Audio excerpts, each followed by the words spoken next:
Critics say Ontario's long-term care minister knew the risks and should have done more to raise the alarm early in the pandemic. Lisa Hepfner has the latest on the final release of transcripts from the commission investigating the spread of COVID-19 in long-term care. The commission ended its interview with long-term care minister Mary Lee Fullerton last week by quoting some of the people interviewed, including a family member who said they felt bad putting their mother in a home, but they didn't have a choice, including a choice of home.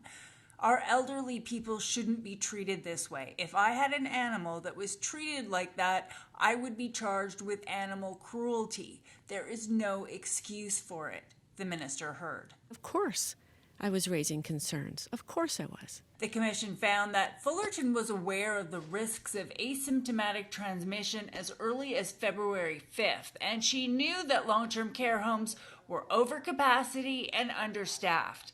Seniors' rights advocate Vivian Stamatopoulos says the testimony has been revealing. There was clearly a dropping of the ball in a variety of different domains. So, yes, Dr. David Williams' testimony was probably a little more earth-shattering, so to speak, because, he clearly had all of the final signing off power.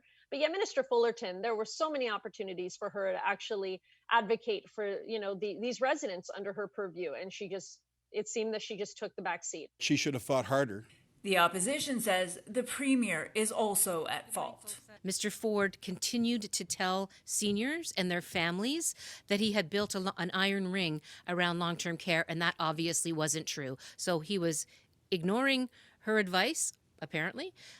She was not sounding the alarm bells publicly, and the direct result is that people lost their lives. But Fullerton says she is not a public health expert, just a minister and retired physician with expertise in seniors' health care.